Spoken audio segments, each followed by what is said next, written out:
Pekka startled awake and stared up. He could hardly have been of this world. The figure appeared without warning, standing at the side of the bed. In that sense, one might call him extraterrestrial. Yet, unlike the usual stories of fear and menace, this visitor seemed different. He carried with him a presence that felt almost benevolent.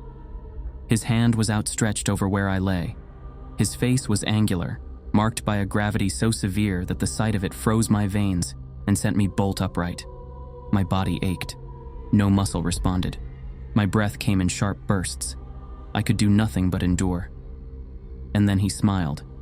I could not believe it. A smile so special. A smile like no other. A smile that seemed to reach into the very core of me and warm my inner essence. What was he doing, and where would he take me?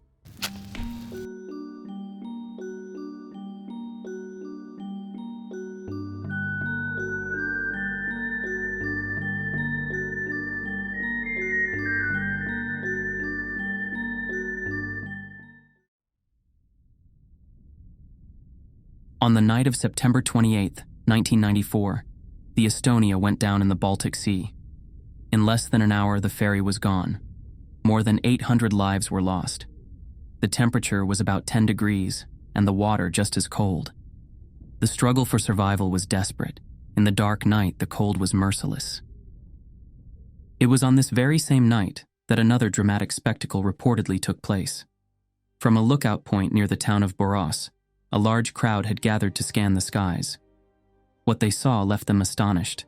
An armada of white spire craft. Majestically, waves of them moved over southern Sweden. Among the onlookers was a man we will call Pekka Hoppula. Already in April 1994, I had said that something would happen on the 27th, within 6 months, and we had been watching for months leading up to that date, he recalls. Finally they came, at 23:58 on the night of September 27th. But first, this was not the first time this 40-something man had encountered something unexplained. His story begins much earlier, back when he was only 4 or 5 years old, and first came face to face with visitors of this kind. At that time, Pekka was living in Finland. One day in the summer of 1960, he was walking with his grandfather near a recently cleared logging site. Suddenly, a gray craft appeared in the sky. It resembled a helicopter. The craft was standing still, running at high speed, with a low, indescribable sound, Pekka says. Beneath it, I saw something that looked like a tongue. It was orange in color, and it swung back and forth in the air. For 4 or 5 minutes, the object remained in view, motionless above the clearing. Then it shifted, moved behind the trees, and was gone. But more strange events were on the horizon. Between 1963 and 1969, Pekka regularly observed luminous dots in the night sky. They appeared without warning and often several at a time. He followed them carefully, convinced that they were not satellites. Satellites, he explains, move in steady lines and at predictable speeds. These lights did not. They would shift suddenly, change direction, or jump forward in a way that broke the pattern of any known object. For Pekka, this difference was clear, and he was sure to never confuse these foreign dots with ordinary traffic in the sky. But it was not really until I read Tapani Kuningas's book UFOs on the Finnish Sky that I understood we were not alone, and that others besides me had seen these phenomena, he says. In 1970, the family moved to Sweden and settled in a small idyllic town in the south. The years of ordinary life, of schooling and growing up followed. The memory lingered, but over time it slipped quietly to the margins of his life. It would take almost 10 years before UFOs returned to Pekka Hoppula's life. On August 15th, 1978, he had a new experience. We were living in a barrack house at that time. My mother and I were sitting on the sofa looking out when I caught sight of a golden sphere that came flying, Pekka Hoppula recalls. The sphere was one of the most beautiful things I had ever seen, and I understood that it had not been made by human hands. We went out onto the balcony and saw it rise at a 90-degree angle straight over the house. It left behind a cascade of golden drop-shaped beams of light, then shot straight out into space and was gone. The event marked a turning point. From then on, Pekka devoted more of his time to watching the skies, determined to seek out clearer and more tangible evidence of what he had witnessed. His patient searching would, 2 years later, bring him to one of his strongest experiences. 5 minutes before midnight on August 15th, 1980, Pekka was outside again. I was out watching the skies together with the son of an acquaintance when we saw a grayish craft appear. When I looked at it through binoculars, I felt a sudden chill and the hair on my neck stood on end. What Pekka saw was a V formation of UFOs. On one flank flew 11 craft in succession. We heard a sound similar to a high-frequency transformer. The last craft in the formation kept changing places with the one in front of it, again and again. When the formation came closer, it split apart, but there were so many that I could not count them all. They came from the north and finally disappeared toward the southwest, he recalls. He describes the UFOs as turquoise in color and striking in appearance. Each had a superstructure shaped like a spire, reminiscent of the craft seen by Gusta, the Pollen King, Carlson, on May 18, 1946, in the forest outside Ängelholm. Pekka's observations were already extraordinary, far beyond what most people ever witness. Yet for him, they awakened something further, a longing for direct contact with the visitors. That same year, they came to him in a dream. "When you saw us, you wondered who we were and where we come from," a voice said to me in the dream, he recalls. It was a male voice. It told me that their home planet lies in the constellation of the Pleiades. In the years that followed, Pekka continued to see UFOs from time to time. On February 22nd, 1984, they were going to make a flyover, he continues. Precisely at 2000 we went outside, and then they came.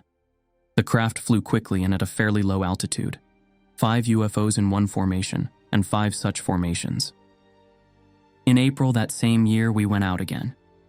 This time I was in the company of my brother-in-law, my sister, a brother of mine, and my brother's fiancée. Each of us saw them, and no one could mistake what was happening. The sighting was brief, but very distinct, and it confirmed for Pekka that the earlier observations had not been isolated or random. On another occasion, Pekka went out to watch the skies, and this time he brought a few other family members with him. We went out to a place about 5 kilometers from my hometown, where I usually sit and watch the night sky, Pekka recalls. During the outing, the mood shifted, and some of his family members began to voice their doubts. Upset, Pekka decided to leave the group early and return home in the company of his brother. Just as we were turning into the front yard, 2 of them flew past us. They went incredibly fast, and I saw a field of energy between them, he says. The following day, another 5 UFOs passed over Pekka at high speed. In my dreams, I had telepathic contact with them. I was shown world events and things that were to come, he says.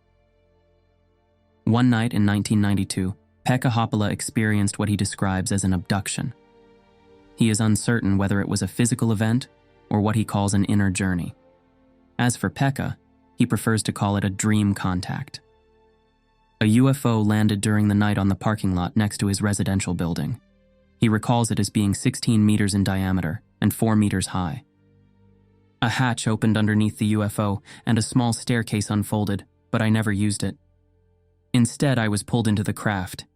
It tingled in a wonderful way in my stomach, and then, swoosh, I was on board, says Pekka Hoppula. Inside, the craft seemed to be empty. When I looked to the left, I saw a polished mosaic-like wall, similar to aluminum. A door in the wall led to another room. Inside, Pekka saw 8 turquoise-colored seats lined up in front of him. Then a voice spoke. It told him that he was fully taught and no longer in need of further knowledge. The next moment, the experience ended, and Pekka found himself standing once more on the parking lot beside his home. However, these encounters were not limited to the outdoors. On several occasions, he reported uninvited visitors entering his bedroom. The most unusual of these took place in either 1988 or 1989. I woke up one morning to find a man kneeling by my bed. He was holding his left hand over my solar plexus. I became very frightened and jumped up from the bed. The man rose quickly, and in that instant, I saw the most serious face I have ever seen. What stood before him was not a human being, yet it was very human-like. Pekka describes the figure as about 150 centimeters tall, dressed in a light brown overall with a kind of harness crossing the chest. While I was studying him, he smiled at me, Pekka continues. The upper part of the head was very broad, while the chin was small and narrow. The eyes were normal. He looked Asian and had golden yellow hair, slightly curly, almost as if waxed. He was very thin with narrow shoulders. I noticed all of this. But most of all, what stayed with me was that he smiled at me. When Pekka turned around, he saw that the wall on the opposite side of the room seemed to contract and transform into a clear light. Through that light, the enigmatic visitor disappeared. Such things cannot be explained, and I do not want to speculate about how it really is, Pekka says. Shortly afterwards, when I was helping a neighbor with wallpapering, he asked me what those turquoise-colored spheres were that were hanging over my house at night. I told him that I did not know, and I truly did not. But I understood that others had seen what I myself could not fully grasp. A few years later, the strange visitor appeared again. They apologized, saying they had not realized how ill I was. And I really was ill. Terribly ill. I was working like a madman at the time and destroyed my digestive system in the process. I collapsed physically, and on top of that, I broke down mentally. If it had not been for the visitors, I would not be alive today. That much is clear. On one occasion, during what he called an examination, the crown of his head was opened and a key-like device was turned inside. The being who carried out the procedure recited a string of numbers and remarked that Pekka had gone too far into the flesh, before adding, "Now it worked. 43. When asked how he interpreted the mention of this number, Pekka answered that he understood it as meaning something special would happen when he turned 43 that autumn. As the discussion came to an end, he remarked that he looked toward his birthday with a tense sense of anticipation. And so when the night of September 27, 1994 arrived, it was perhaps not surprising that Pekka found himself in the right place at the right time.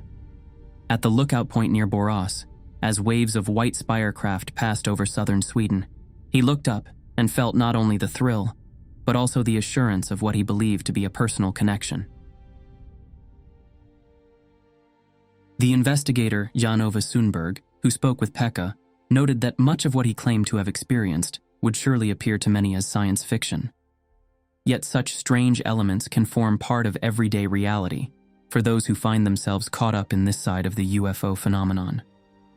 What characterizes the onboarding cases, he explained, is that their features are often difficult to make sense of. For that reason, he chose to highlight certain details he considered important. It may sound impossible to predict when UFOs will appear, yet Pekka Hoppula is not alone in claiming such an unusual ability. There are several similar cases abroad, but also in Sweden, Jan-Ove noted in connection to this case. The best known are Sten Lindgren from Stockholm and Daniel Glantz from Bergvik. Like Pekka Hoppula, they report receiving telepathic contact with the intelligences behind the UFO phenomenon, which allows them to predict when the craft will come and where they will appear. Lindgren, in particular, has predicted a series of spectacular flyovers going back to the 1960s, which have been confirmed by a large number of witnesses. Pekka Hoppula has not always been alone in his UFO sightings. On several occasions there were other people with him. Yet, like Pekka, they do not wish to come forward under their real names. Their reluctance stems partly from fear of ridicule and disbelief, and partly from the demand that they would then have to prove that they really had seen something. Such proof, as anyone can understand, is nearly impossible, especially in the face of people who are unwilling to accept that such phenomena might exist at all. According to Jan-Ove Sundberg, telepathic contact in dreams is a recurring feature of what he calls onboarding, and it also appears in other accounts of contact with unknown intelligence. These include seers such as Nostradamus, people who practice what is called channeling and act as a medium for a higher consciousness, and those who say they are in contact with cosmic beings.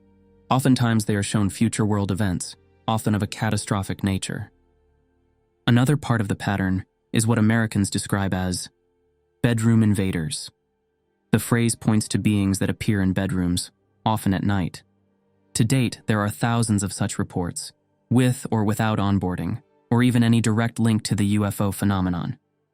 In onboarding cases, the little grays are the most common presence reported in the bedroom, though other beings also appear, and they always seem to be there for a particular purpose. Some of them may also be what is known as a screen memory, a false memory implanted so that the person affected cannot later say who or what was actually in the bedroom, or what he or she was subjected to. These visitors, as in the case of Pekka Hoppula, have also healed people. There are many such cases reported abroad, in connection with onboardings, close encounters of the third kind, and in other contexts, as well as in Sweden and Norway. Even in the United States, where there is a constant appetite for the more sensational and especially the negative sides of the onboarding phenomenon, there have been reports of visitors acting in a friendly and positive way. Perhaps we have nothing to fear after all, even if many onboarding cases at first glance appear frightening and unpleasant. Pekka Hoppula concluded, "The visitors do not mean me any harm, rather the opposite, and if it had not been for the man who appeared when I was asleep and carried out some form of healing on me, I would not be alive today." Lastly, the visitors do not seem to be either evil or good. People in onboarding cases often report being subjected to strange examinations, and many react negatively. The experiences have been frightening, filled with anxiety, and in some cases painful. But there are also positive sides to these experiences. According to investigator Jan-Ove Sundberg, Pekka Hoppula's contacts were still continuing in 1996. Let us hope they brought something truly good with them. The account of Pekka Hoppula's case was presented by Jan-Ove Sundberg, an emblematic figure in Swedish ufology. He was a Swedish freelance journalist, ufologist, and author, and for many years an active member of the national organization UFO Sweden. Productive, yes, but also highly problematic to many members of the group. On his blog, ufologist Håkan Blomqvist commented on his passing. It is of course impossible to close one's eyes to his darker sides and the fact that he was not always on the right side of the law. But Jan-Ove Sundberg represented an era in Swedish ufology and Forteana, and much of the material he gathered over the years is of value to both Swedish and international research. In the annals of Sundberg's work, it is worth noting the background that framed his account of the Pekka Hoppula case. In the magazine Archive X, number 1 from 1996, Jan-Ove writes, "Since the spring of 1994, I have been mapping Swedish so-called abductions, an English term that means kidnapping or taking away, carried out by unknown beings, perhaps extraterrestrials. Because both kidnapping and taking away bring to mind earthly crime, I have chosen to call the phenomenon onboarding cases. In the spring of 1994, I knew of about a dozen cases.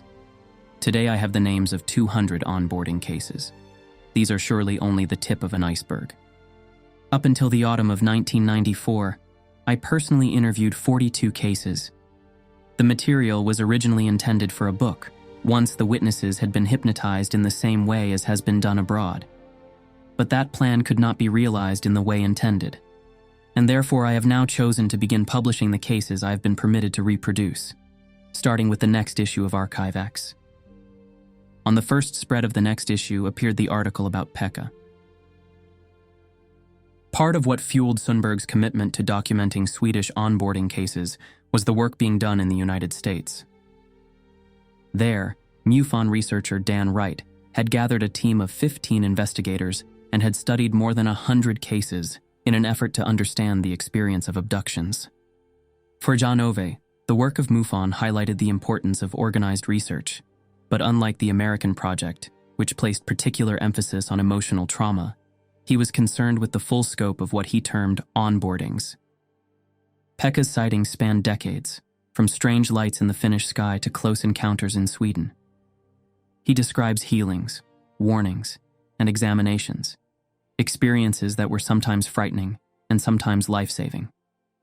Jan-Ove Sundberg, who investigated his case, placed it within a wider context, convinced that onboardings are a global phenomenon with consequences that could reach far beyond the individual. But what should we make of this? If visitors can appear both as threatening and as healing, are we in any position to judge their intentions?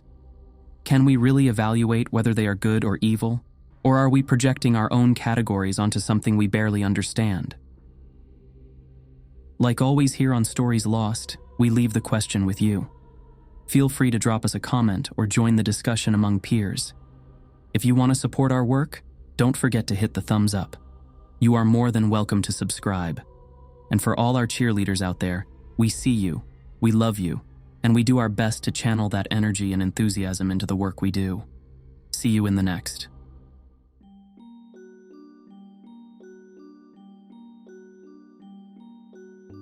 Once again, thank you for your support. Thanks for the super thanks, and thanks to our members and Patreons.